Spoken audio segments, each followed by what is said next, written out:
سلام به همه شما دوستان گرامی.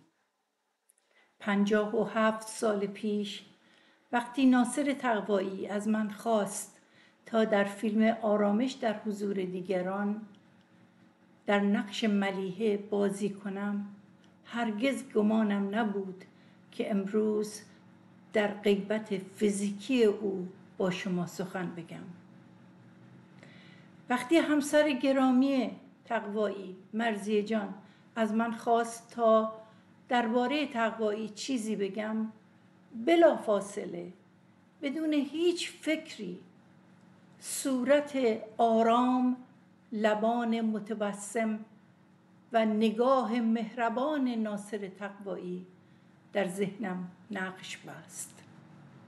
چهره‌ای که تمام سالهایی که در ایران بودم و او رو می‌دیدم بر صورت داشت و وقتی هم که دور شدم و عکس‌های او رو می‌دیدم همین خصوصیات رو داشت.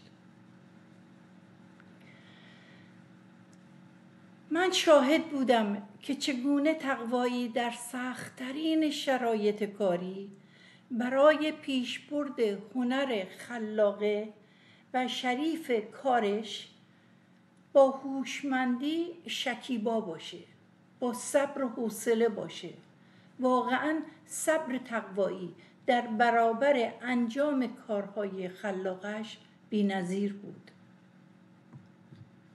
همچنین تقوایی شریف بود و شریف ماند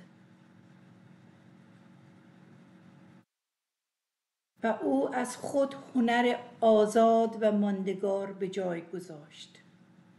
او به این خاطر که ذهن و کارش رو به ورطه سانسور نیندازد زیر یوغ ممیزی نرفت و از طریق تدریس، آموزش سینما و مصاحبه های طولانی خود توانست دانش و هنر و اندیشه خود رو به نسل جدید منتقل کنه.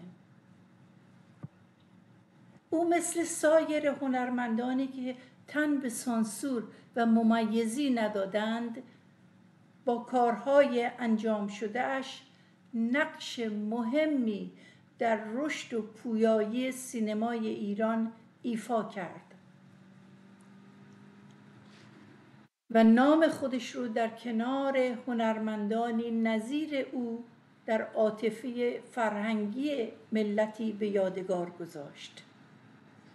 متاسفانه همواره قدرت در این سرزمین با سرکوب و سانسور روبرو بوده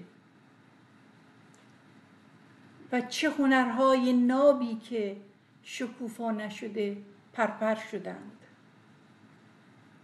اما تقوایی که نگاهی تیزبین، هوشی سرشار و قدرت شگرفی در تجزیه و تحلیل مسائل جامعه و مردم خودش داشت، اغلب با حداقل امکانات توانست موفق شد تا نابسامانی‌های یک جامعه نیمه سنتی نیمه مدرن رو در تقابل با یکدیگر نشون بده، به ویژه در فیلم آرامش در حضور دیگران. او نشان داد جامعه‌ای که پا در سنت‌های ریشه‌دار خود داره در برابر مدرنیسم تقلیدی به تضاد و نابسامانی میرسه. او در آثار خودش که همواره از طنزی شیرین برخوردار بود،